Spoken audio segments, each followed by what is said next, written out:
Question था हमारा, जल्दी से इसको करते हैं। तो एक पहला वेक्टर जो दिया था मैंने उसमें पहले लिख दिया था एक्स वाई जे कैप प्लस एक्स आई कैप। तुम वनीशा तुम ही बताओ इसका आंसर बताओ क्या दिया है। इसका ए आर आया है R square cos theta sine square theta minus R cos square theta minus R cos square ऐसा है। ये ए आर था।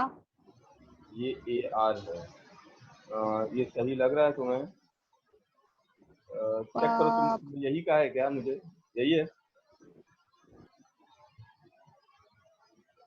ऐसा ही है कि कुछ और चेंज है? बताओ, मैंने गड़बड़ लिखा है। सही है, ऐसे ही लिखा है तुमने? सर ये प्लस साइन आ रहा है, तो प्लस में होगा। प्लस आ रहा है तो कोई नहीं, तो करना तुम्हें ही है, इसमें कोई नई चीज नहीं है, वही पढ़ाया मैंने। चेक करो प्लस या माइनस है, लेकिन फिर भी ऐसा ही आंसर आ रहा है या कुछ और आ रहा है, ये पूछ रहा हूँ। यही आ रहा है सर। तो यही आंसर आएगा। यही है। आर कैप में और थीटा में R sine theta square cos square theta sine theta. फिर से बोलो, फिर से बोलो। R square cos square theta sine theta बस minus R cos theta sine theta. ये आया थीटा का, थीटा का सबका यही आया है। Yes sir. ठीक है, आई वाला जी। मुझे प्रॉब्लम कहाँ लग रही है? मुझे लग रहा है यहाँ, बताओ मुझे, ये आर स्क्वायर और ये आर है क्या? मैंने किया नहीं है लेकिन मुझे फिर भी लग रहा है। सही से बताओ। तो ऐसा ही है यही आ रहा है सर। सही आ रहा है। सर, एक आर एक्स का एक आर वाई का इसमें। नहीं ठीक है, लेकिन यहाँ पे आर मतलब ये तो मुझे डायमेंशनली करेक्ट नहीं लग रहा है। तो मैं कुछ मिस कर रहा हूँ क्या? क्योंकि ये आर स्क्वायर है और ये आर है। सर इस क्वेश्चन में एक्स वाई था ना और इधर एक्स था। ठीक, लेकिन फिर भी चलो दूसरा बताओ, मुझे देखना पड़ेगा। मैंने रैंडम क्वेश्चन दिया है लेकिन फिर भी आंसर कुछ भी है, लेकिन कंसिस्टेंट तो होना चाहिए, कुछ गड़बड़ हो रहा है। चलो हाँ बताओ तो अगला क्या है? क्वेश्चन क्या था? क्वेश्चन था एक्स स्क्वायर आई कैप फिर प्लस वाई जे कैप प्लस एक्स वाई, सिर्फ वाई था। आई जे कैप। ठीक है, ठीक। ओके, क्या आंसर आया? ए आर आया है R in bracket R cos cube theta plus sine square theta. Plus sine square theta, ऐसा? Yes sir. और आर कैप ठीक है, आर कैप। और सेकेंड टर्म आया है R sine theta cos theta in bracket 1 minus R cos theta R theta cap. 1 minus R cos theta R cos theta theta cap. ऐसा ही है सबका? जल्दी बताओ। Yes sir. Yes sir. ठीक है, देखो इसमें कोई Yes, नई sir. चीज नहीं है पढ़ने के लिए, वो आसानी है, बस ये प्रैक्टिस की चीज है। एग्जाम में गलती मत करना कहीं आ गया एक बार तो, बस कितना मैं सिखा रहा हूँ। ये इसके पीछे कोई बहुत बड़ी फिजिक्स नहीं छुपी है और सिंपल कैलकुलेशन है, तुम्हें आना चाहिए। चलो आगे बढ़ते हैं। ठीक है, अब मुझे बताओ कि क्या बता रहा था मैं? हाँ, आर थीटा फाइव। गौर करो, आ जाओ स्फेरिकल पे। इसके बाद एक बार और लॉगिन करेंगे, ठीक है? मुझे थोड़ा सा कवर करवाना है स्फेरिकल, कम से कम मैं कोशिश करूँ फिनिश कर दूँ। इसमें बहुत सारे पार्ट अभी सीखने के लिए, तो हो सकता है मैं इसके बाद फिर से लॉगिन एक बार और करवाऊँ इसी के लिए। ईएमटी का ही चलेगा, ठीक है? आ जाओ। यहाँ है z, यहाँ है y, यहाँ है x। ये है तुम्हारा r। ये r वेक्टर था, ये थीटा बना रहा था यहाँ पे। इसके मैंने कंपोनेंट एक यहाँ ड्रॉ किए थे, एक यहाँ ड्रॉ किया था, ये फाई बना दिया था और हमें सारे कंपोनेंट क्लियर हो गए थे। अच्छा, कंपोनेंट में याद रखना, सबसे पहले z लिख लेना। z सबसे आसान है, दिखता अभी क्लियर है। उसके बाद y में क्या करना, cos थीटा लिखा है तो यहाँ पे r sin थीटा लिख देना, यहाँ भी r sin थीटा लिख देना। x में cos फाई बनाएगा क्योंकि फाई का एंगल जो है वो x के साथ है। और यहाँ पे sin फाई बनेगा, दैट्स इट। अच्छा, ये तो एक तरह का ट्रांसफॉर्मेशन हुआ, इसका उल्टा भी पॉसिबल है। कोई तुमसे पूछे r क्या होगा, तो तुम कहोगे सर इसको जोड़ दो, स्क्वायर कर दो, square X square plus Y square plus Z square, उसका रूट ले लो, आंसर। फिर कोई पूछे टेन थीटा क्या होगा, तो तुम कहोगे सर टेन थीटा अगर हम देखें इस फॉर्मूले को, not tan theta, cos theta कितना निकल के आएगा, ये आएगा जेड बाय आर, और आर की वैल्यू है X square plus Y square plus Z square.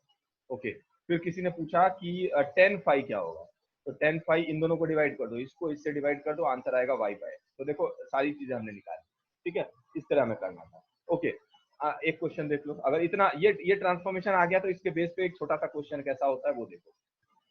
Example, if अगर मैं तुमको एक वेक्टर दे दूं a which is given by 2 r cap plus pi by 4 j cap, not j cap, pi by 4, मैं constant वाला देने की कोशिश कर रहा हूँ, थीटा कैप प्लस क्या मिस कर रहा हूँ,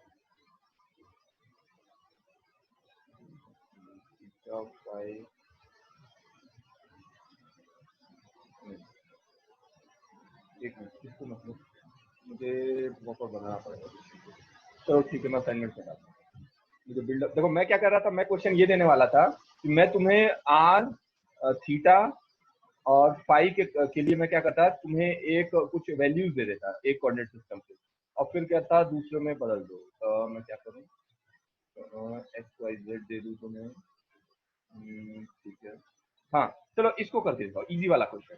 अगर मैं तुम्हें कहूँ ए वेक्टर जो है ये है तुम्हारा 2i plus 3j plus 4k, मान लो ये क्वेश्चन है, एकदम रैंडम सा क्वेश्चन।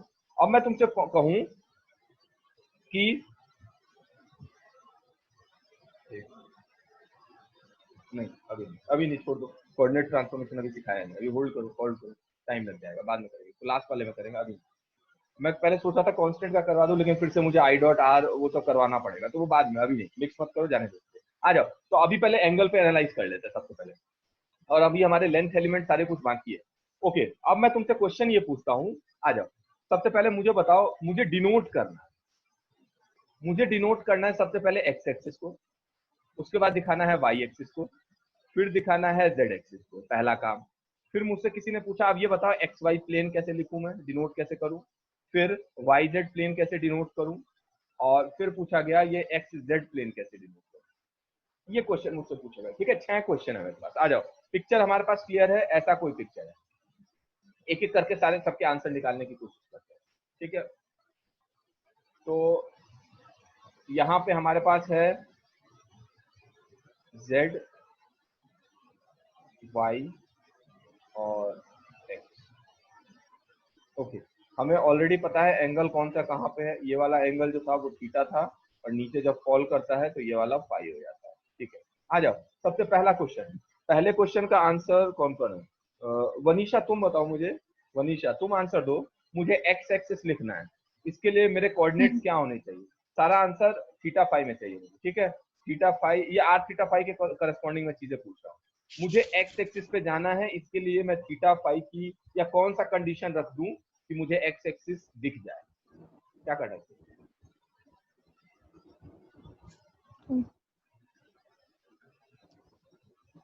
आर होना चाहिए बस, थीटा और फाई तो नहीं होना चाहिए। अरे ये अच्छा, एक क्वेश्चन मैं करके दिखा रहा हूँ, सारे लोग इधर देखो। आमना तुम्हें आवाज आ रही है कि नहीं। So 5 0 फाई को क्या करते हैं, 0 अच्छा देखो इसको, सबसे पहले मैंने कहा एक्स एक्सिस थीटा को दिखाने के लिए 90। क्या करें, ये चुपचाप आर वेक्टर पकड़ो, इस आर वेक्टर को पकड़ के यहाँ पे एक्स एक्सिस के सामने अलाइन कर दो, यहाँ लग दो, ठीक है। ये क्वेश्चन मैं पूछ रहा हूँ, लेकिन ये करने के लिए तुम्हें क्या करना पड़ेगा, तो सिंपल कंडीशन, सबसे पहले फाई को मुझे उठा के 0 कर देना पड़ेगा, यहाँ पे आ जाएगा, और जेड को यहाँ पे देखो थीटा की वैल्यू क्या होगी, थीटा को मुझे यहाँ π/2 90 कर देना पड़ेगा, ठीक है, π/2। तो इसके लिए कोई पूछे एक्स एक्सिस को कैसे रिप्रेजेंट करोगे, तो तुम कहोगे थीटा को मुझे रख देना है π/2 और फाई को रख देना है 0 डिग्री। इसमें बताओ किसको क्लियर चीजें नहीं है, स्नेहा तुम बताओ, तुम्हें क्लियर हुआ कि नहीं। ये सर क्लियर है। हाँ, तो मैंने इसमें ये कहा, इसी तरह अब अगर मैं अगला क्वेश्चन, स्नेहा तुम ही बताओ, मुझे वाई एक्सिस डिनोट करना है, वाई एक्सिस के लिए मैं क्या करूं, तो दोनों को पाई बाय 2 रख देंगे। दोनों को पाई बाय 2। तो गौर करो, जैसे ही मैं थीटा को पाई बाय 2 रखता हूँ तो मैं आ गया यहाँ पे एक्स वाई प्लेन में, और इसके बाद जैसे ही मैंने फाई को पाई बाय 2 रखा मैं पहुंच गया वाई एक्सिस के पास यहाँ पे। ठीक है, आ जाओ अगला क्वेश्चन जेड एक्सिस के लिए। तुम बताओ शहर, तुम बताओ मुझे जेड एक्सिस के लिए क्या करें।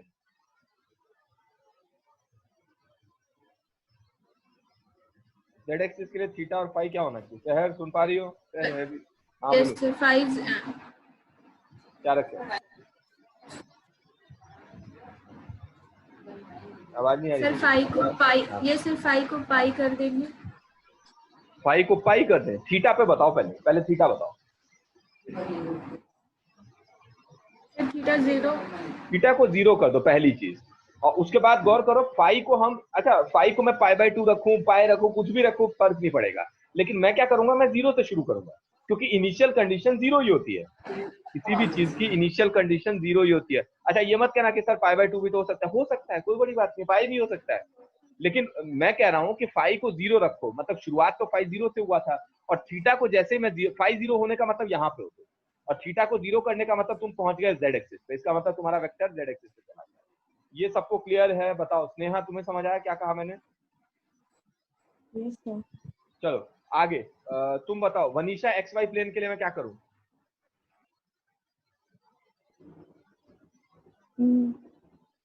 थीटा को 0। थीटा को नहीं पता। पिक्चर दिख रहा है कि नहीं ये बताओ, एक्स वाई प्लेन दिख रहा है हाँ कि दिख नहीं? ये है एक्स वाई प्लेन, ये वाला फ्लैट, और ये उसकी हाइट है। तो मुझे बताओ थीटा को क्या रखो? 90। ये कह रहा हूँ, आराम से पहले खुद से गौर करो, ये इसमें कोई टफ चीज नहीं है। तुम अगर इसे विजुलाइज नहीं कर पा रहे हो तो इसका मतलब वही आता है जो मैं बोल रहा हूँ, उतना नहीं काम चलेगा, खुद से इंसाइट होने चाहिए। अच्छा गौर करो, मैंने यहाँ पे रखा थीटा इक्वल टू 90। अब तुम बताओ स्नेहा, फाई की वैल्यू क्या रखो? Yes sir. फाई की वैल्यू क्या रखो एक्स वाई प्लेन के लिए? 90। अरे 90। शहर तुम बताओ। सर कुछ भी हो सकते हैं, वो तो एक्स वाई प्लेन है। फाई वेरिएबल है। मैं जब कहता हूँ एक्स वाई प्लेन पे हो तो एक्स वाई प्लेन में 0 आराम to से pi by जाने 2। दो। हाँ कुछ भी हो सकता है, फाई 0 से 2 पाए अलाउड है, हाँ, तभी तो एक्स वाई प्लेन में हो। जैसे ही मैं किसी चीज को फिक्स कर दूंगा तो एक्स वाई प्लेन में थोड़ी रहोगे, किसी एक्सिस के अराउंड तुम फिक्स हो जाओगे। इसको समझो पहले, इसको समझो इस कॉन्सेप्ट को। जब तुम कहते हो एक एक्सिस, इसका मतलब तुम्हारे पास 2 वेरिएबल को फिक्स करना पड़ेगा, लेकिन जब मैं कहता हूँ एक प्लेन में सिर्फ एक ही वेरिएबल, याद करो तुम्हारे पास 3 डायमेंशन है। 3 डायमेंशन में अगर मैं कहूँ एक डायमेंशन में जाना है, एक डायमेंशन का मतलब है एक्स एक्सिस, यहाँ देखो, तो एक डायमेंशन जाने के लिए तुम्हें 2 कोऑर्डिनेट को फिक्स करना पड़ेगा। अगर ये 2 कोऑर्डिनेट फिक्स नहीं होंगे तब तक तुम 3D से 1D नहीं आ सकते। लेकिन अगर मैं कहूँ 3D से मुझे 2D पे आना है, तो 3D से 2D पे आने के लिए क्या करना पड़ेगा? सिर्फ एक कोऑर्डिनेट को फिक्स करना पड़ेगा, बस एक, दूसरे की जरूरत नहीं है। एक कोऑर्डिनेट को फिक्स करो, तुम्हारा काम चल जाएगा। तो जब तुम एक्स वाई प्लेन में हो, इसका मतलब तुम 2D में हो, तो 2D में 3D से 2D आने के लिए सिर्फ एक को फिक्स करना पड़ता है। मनीषा क्लैरिटी है? हाँ सर। चलो ये मैं इसलिए बता रहा हूँ क्योंकि इसका यूज है। अभी थोड़ी देर पहले स्पिन मैट्रिक्स जब मैंने पढ़ाया था तुम लोगों को, वो स्पिन मैट्रिक्स इसी से आया था सब कुछ। अभी मैं दिखाऊंगा उसका कितना आसानी से आंसर आ जाता है अलग अलग प्लेन में। अच्छा वाई जेड प्लेन, तुम बताओ शिवांगी, वाई जेड प्लेन के लिए क्या करूं?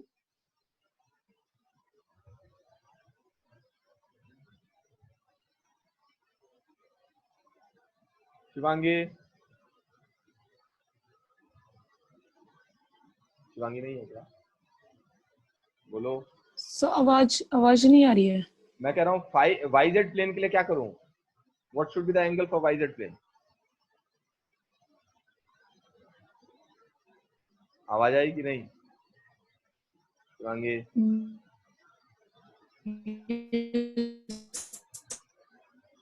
चलो आवाज नहीं आई तुम्हारे, नेटवर्क प्रॉब्लम। साक्षी तुम बताओ, साक्षी ये सर कितना होना चाहिए वाई जेड प्लेन? वाईजेड में सर 90। सर थीटा आर्बिट्री होना चाहिए and Yes, sir. Pi by 2। Theta equal to 90। Theta को 90 रख दो, no sir, theta arbitrary and pi by 2। Phi को पाई बाय 2 रखो, सही है, गुड। फाई को पाई बाय 2 रखना है। देखो जब तुम फाई को पाई बाय 2 करोगे तो इसका मतलब तुम यहाँ पे आ गए। जब तुम फाई को पाई बाय 2 करते हो तो तुम यहाँ पे आ गए, गौर करो। और यहाँ पे तुम क्या कर सकते हो, थीटा को कुछ भी रखो, ये देखो ये, तो यहाँ अलाउड है ये पूरा, ठीक है। तो इसीलिए मैं ये कह रहा हूँ थीटा इतना ही होगा तो फाई को पाई बाई 2 रख के थीटा आर्बिट्रेरी कर, दैट्स इट। अच्छा Y Z plane, X Z plane के लिए क्या करूं? एक्स जेड तुम बताओ क्या? वैभवी तुम सुन पा रही हो? वैभवी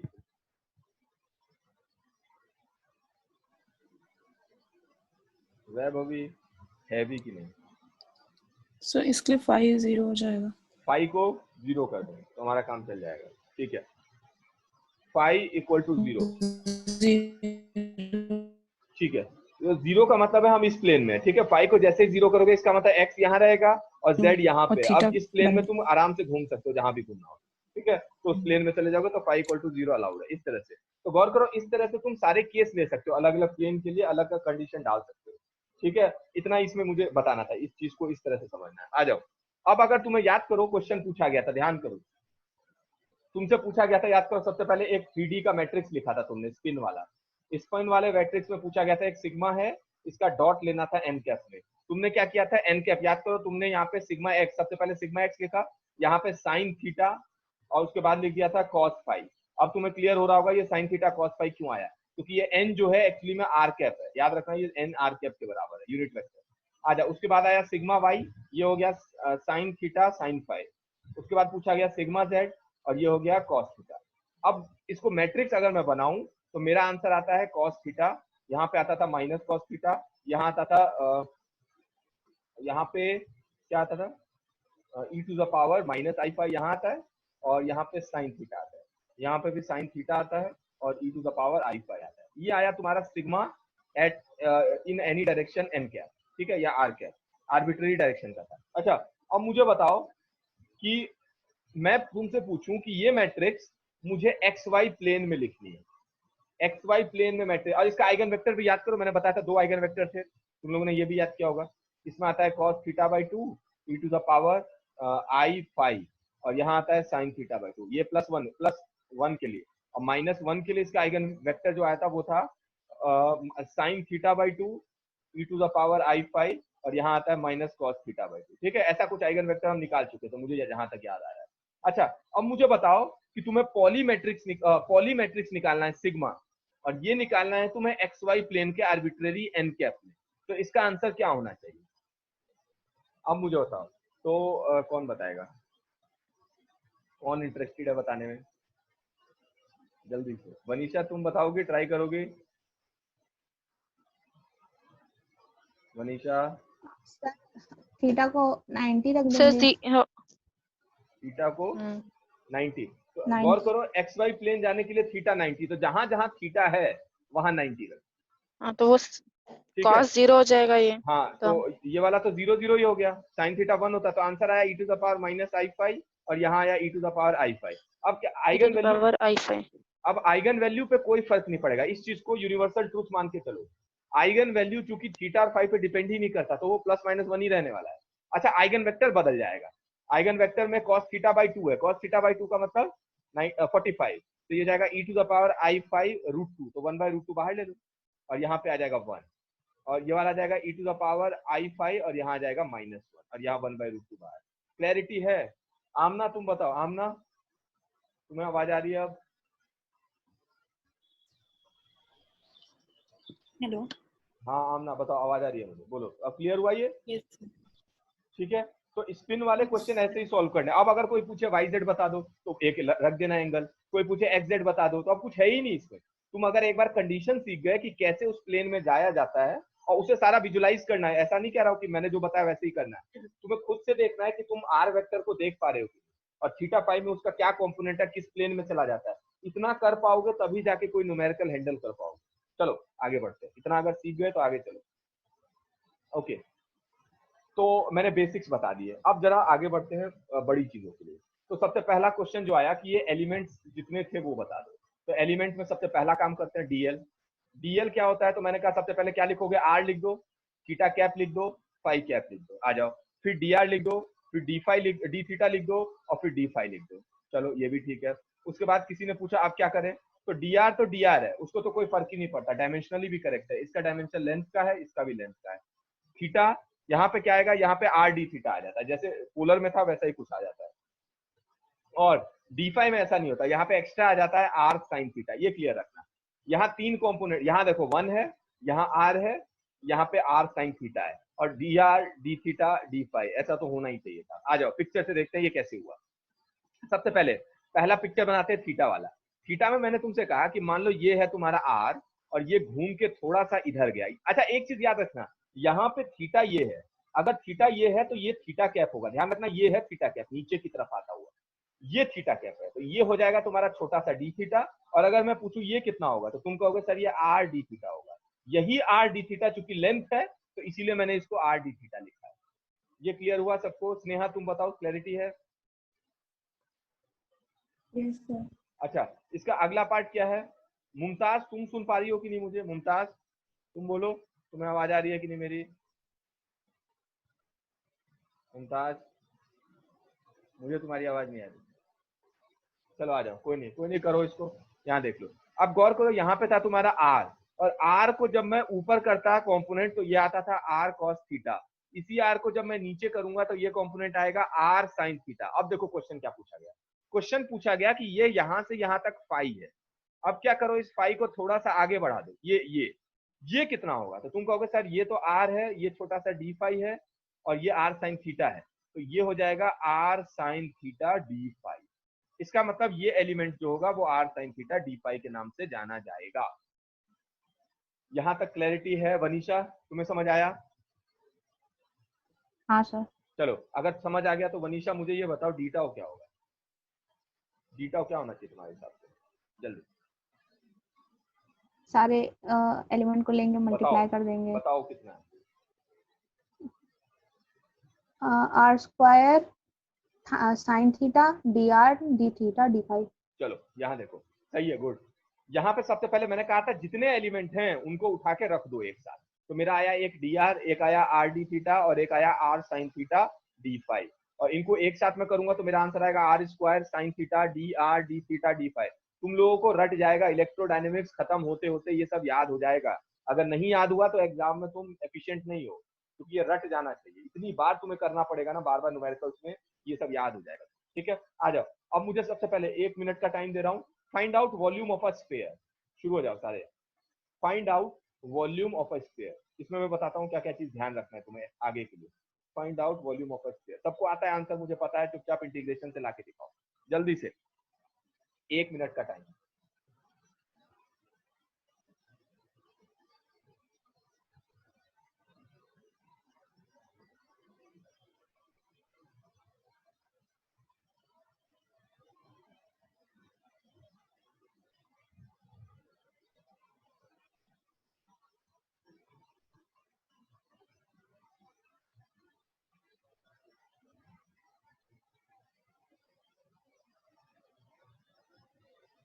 वैभवी तुम कर रही हो कि नहीं? तुम्हारा वॉइस कहाँ गया? कहाँ गई वैभवी?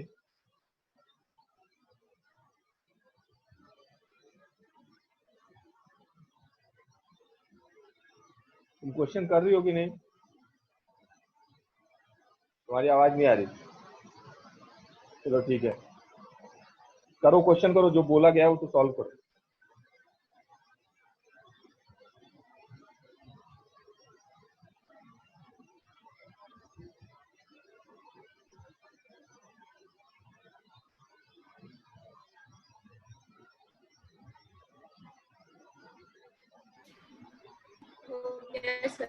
हो गया? चलो अच्छी बात है। चलो आ जाओ सारे लोग इधर देख लो, मेरे हिसाब से सबका हो गया होगा। देखो इधर, जब मैंने डी टाउ लिखा था इसका मतलब इंटीग्रेशन कर दोगे तो टोटल वॉल्यूम वी आ जाएगा। इसको कैसे करें? तो सबसे पहले 3 इंटीग्रेशन लगाना सीखो। उसके बाद यहाँ पे पूरा चुपचाप लिख दो, पूरा साइन थीटा शुरू में ऐसे लिखो, मैं बताता हूँ फिर कैसे इसको सेपरेट करना है। यहाँ पे 0 से लेके कैपिटल आर ले जाओ, तो थीटा को 0 से पाई और फाई को 0 से लेके 2 पाई।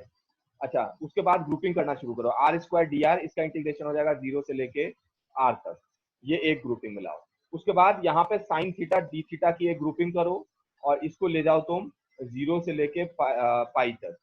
उसके बाद अगला ग्रुपिंग करो 0 से लेके 2 पाई और यहाँ पे डी फाई लिख दो। अब देखते जाओ, तीनों ग्रुपिंग के तुम्हें आंसर पता होने चाहिए।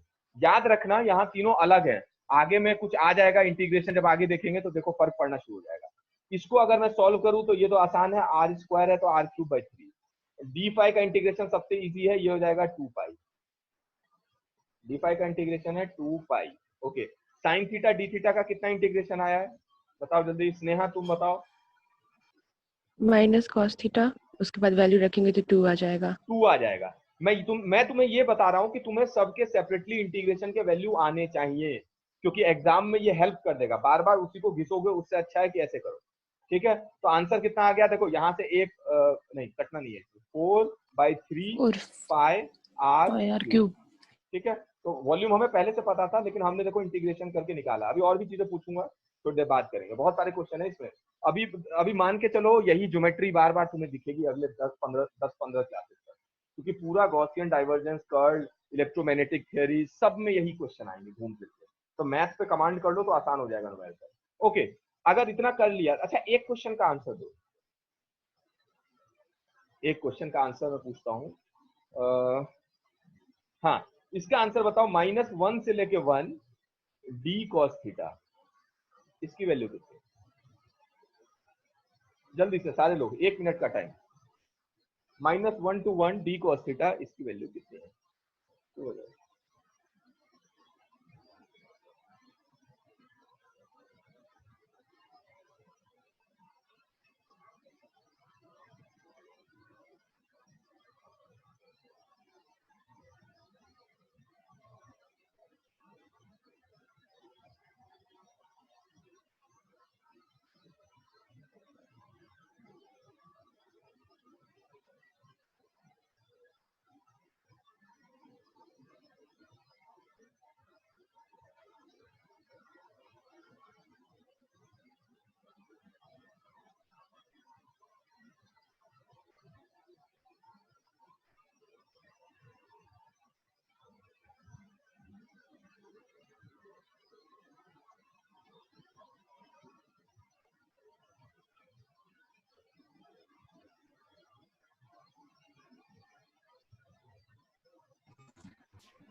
जीरो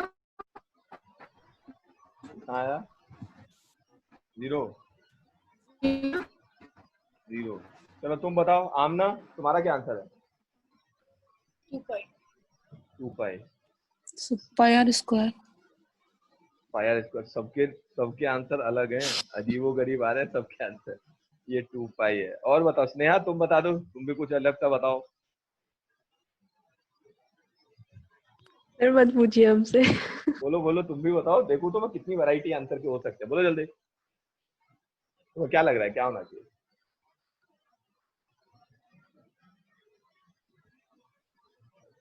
जल्दी, नहीं सर। कोई गेस नहीं तो तुम्हारा क्वेश्चन मार्क। मनीषा तुम बताओ। सर 0 लग रहा है। 0 ही लग रहा है। ओके, और कोई बताना चाहता? साक्षी? सर पाई। पाई लग रहा है। तुम बताओ ममता? मेरा 2 पाई पाई -1। क्या क्या है 2 ब्रैकेट में पाई -1।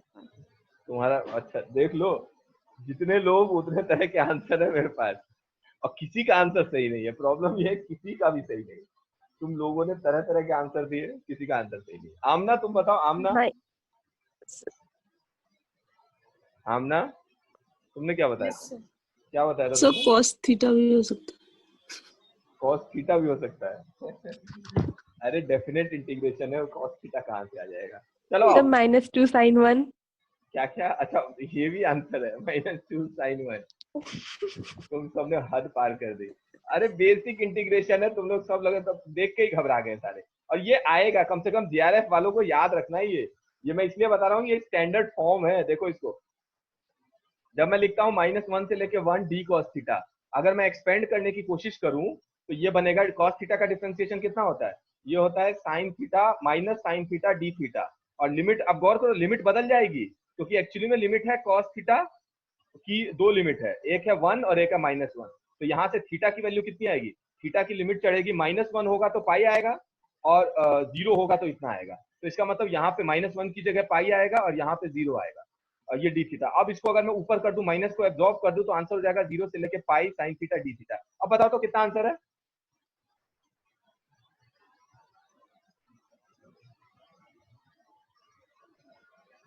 कितना आंसर है? सर 2। इसका आंसर क्या है? 2 2, तो आंसर 2 है, सही। उसका भी Two. आंसर 2 ही है। अब बताओ क्या नहीं समझे इसमें, फिर मैं बताता हूँ। ये कहाँ पढ़ते हैं, ये तुम लेजेंडरे पॉलिनोमियल जो पढ़ोगे स्फेरिकल हार्मोनिक्स क्वांटम के, वहां ये क्वेश्चन आएगा। उसके अलावा जब तुम मल्टीपोल एक्सपेंशन पढ़ोगे इलेक्ट्रोमैग्नेटिक थ्योरी का, तो वहां पे ये फॉर्म दिखेगा, ये फॉर्म नहीं दिखता, ये छोटे बच्चों के लिए है। ये फॉर्म दिखेगा तुम्हें हर जगह क्वेश्चन में, इसीलिए कह रहा हूँ इसको याद करके बैठो। और ये क्या हुआ है, ये प्रोसेस बताओ, इसमें किसको नहीं समझ आया, क्या चल रहा था। नेहा तुम बताओ, कुछ समझ आया क्या हुआ? अच्छा, नॉर्मल मेथड से सॉल्व करके दिखाता हूँ। नॉर्मल से अगर मैं इसको नॉर्मल से करता तो डी कॉस थीटा का इंटीग्रेशन जानते हो क्या आता है? डी कॉस थीटा का इंटीग्रेशन कॉस थीटा आता है, और कॉस थीटा में यहाँ -1 यहाँ 1, -1 रखें, ये हो जाता 1 माइनस -1, आंसर इज 2, खत्म। अरे जो भी ये वेरिएबल होता है उसी का तो ये लिमिट है, कॉस थीटा की लिमिट है, ये थीटा की लिमिट नहीं है। अब बताओ क्लैरिटी है कि नहीं, किसको डाउट है इसमें? क्या हुआ सहर, फिर से बोलो, बोलो सहर। आमना तुम्हें क्लियर है? आमना यस सर। चलो आ जाओ। तो देखो ये क्लैरिटी रखना इस इंटीग्रेशन में, मैं इसलिए बता रहा हूँ कि ये बार बार इंटरचेंजेबल है, तो तुम यहाँ से यहाँ जा सकते हो, यहाँ से यहाँ आ सकते हो। ये क्यों बता रहा हूँ, जैसे मान लो इंटीग्रेशन में ऐसा आ गया, देखो मैं बताता हूँ। कभी कभी इंटीग्रेशन में जब तुम गॉस लॉ करोगे तो वहां पे इंटीग्रेशन में ऐसे आ जाएगा, 0 से लेके पाई, यहाँ पे साइन थीटा डी थीटा पड़ा रहेगा, और यहाँ पे आ जाएगा कॉस थीटा। अब गौर करो, इस इंटीग्रेशन को कॉस थीटा साइन थीटा, फिर ले गए साइन 2 थीटा, फिर तो इसमें होता क्या है, जिन बच्चों को पहले से पता होगा वो क्या करेंगे, पूरा इंटीग्रेशन कन्वर्ट कर लेंगे डी कॉस थीटा में। तो अब देखो यही इंटीग्रेशन ऐसे भी लिखा जा सकता है, -1 से 1, यहाँ है कॉस थीटा, यहाँ है डी कॉस थीटा। अब इसका इंटीग्रेशन क्या होता है, कॉस थीटा के रेस्पेक्ट में करना है, तो आंसर आ जाएगा कॉस स्क्वायर थीटा बाई 2, और लिमिट क्या लगाओगे, यहाँ पे -1 यहाँ पे +1। तो अब देखो कितना आसान होगा, ये आ जाएगा 1/2 -1/2, उस सेंस में ये आंसर पूरा 0 हो जाएगा। क्लियर हुआ? कट जाएगा, कट रहा है ना? हाँ ठीक है। तो मैं ये तुम्हें समझा रहा हूँ कि लिमिट कॉस थीटा पे लगाना, क्योंकि ये कॉस थीटा डी के अंदर है, तो इसका मतलब ये इसका लिमिट है। तो कभी कभी ये बहुत सर आसान कर, हाँ सर ये जब यहाँ पे लिमिट चेंज किया तो पहले तो इसमें डिफरेंशिएशन हुआ है, तो फिर लिमिट क्यों चेंज हो गया है? हम तो इंटीग्रेशन किए नहीं है। कहाँ पे, ये साइन थीटा में जो गए? हाँ ये देखो मैंने कहा यहाँ कॉस थीटा की लिमिट -1 है, कॉस थीटा इक्वल टू -1 और cos theta is equal to +1, ये दो लिमिट्स है। ये कॉस थीटा की लिमिट है, थीटा की लिमिट नहीं है। कॉस थीटा एक नंबर देता है, थीटा थोड़ी नंबर आया। थीटा कितना आएगा, यहाँ पाई आएगा, और थीटा यहाँ पे जो आएगा वो 0 आएगा। अब मैं कहता हूँ कि तुमने क्या किया, इसको एक्सपेंड करने की कोशिश की, सिंप्लीफाई। तो जब तुम सिंप्लीफाई करोगे तो पूरा आंसर कन्वर्ट हो जाएगा माइनस साइन थीटा, पता है ना डी कॉस थीटा का differentiation, minus sign theta D theta. लेकिन अब डी थीटा हो गया ये, तो थीटा की लिमिट चलेगी, कॉस थीटा की लिमिट नहीं चलेगी। तो इस डी थीटा के लिए तुम्हें लिमिट डालना पड़ेगा पाई से लेके 0, और जब तुम इस माइनस को एब्जॉर्ब कर दोगे, एब्जॉर्ब कर लोगे, तो ये उल्टा हो जाएगा, रिवर्स हो जाएगा। तो ये 0 से लेके pi sine theta D theta. जल्दी बताओ, इसमें क्लैरिटी है सबको, किसी को दिक्कत तो नहीं है? चलो मैं इसलिए बता रहा हूँ क्योंकि क्वेश्चन में ये दिख जाएगा, जेस्ट का ये फेवरेट है, वो जानबूझ के बच्चों को घुमाने के लिए ऐसा डाल देता है और 4 ऑप्शन दे देगा और सारे लोग फंस जाओगे कि 2 थोड़ी आएगा, 2 तो आ ही नहीं सकता जिंदगी में। यही होती है प्रॉब्लम। ठीक है, आ जाओ अगला क्वेश्चन। तो हमने क्या कर लिया, बेसिक्स हमने किए, वॉल्यूम वाला, एरिया वाला पार्ट बाकी है। एरिया दोबारा से हम लॉगिन करेंगे, ठीक है, दोबारा से मैं लॉगिन भेजूंगा, भागना नहीं है किसी को। अभी दोबारा से लॉगिन करेंगे, उससे पहले मैं कुछ न्यूमेरिकल्स दे रहा हूँ, 1-2 क्वेश्चन दे रहा हूँ, 10 मिनट में इसको बना के सॉल्व कर देंगे। आ जाओ आ जाओ, क्वेश्चन देखते हैं क्या है। तो सबसे पहले वॉल्यूम वाला चूंकि पढ़ा चुका हूं, तो आ जाओ पहला question, find out the volume of octant. Octant, ठीक है, ऑक्टेंट क्या होता है, तो मैंने कहा बनाने का तरीका सीख लो। ऑक्टेंट मतलब ऐसे, ये ठीक है, प्रॉपर मेथड से करना है। ये है y, सॉरी ये है z, ये है y, ये है x। तुम लोगों को वॉल्यूम ऑफ ऑक्टेंट निकालना, पहला क्वेश्चन। दूसरा क्वेश्चन क्या है, एक स्फीयर को कट किया गया, अ स्फीयर इज कट, इसका न्यूमेरिकल आगे गॉस डाइवर्जेंस थ्योरम में भी करेंगे।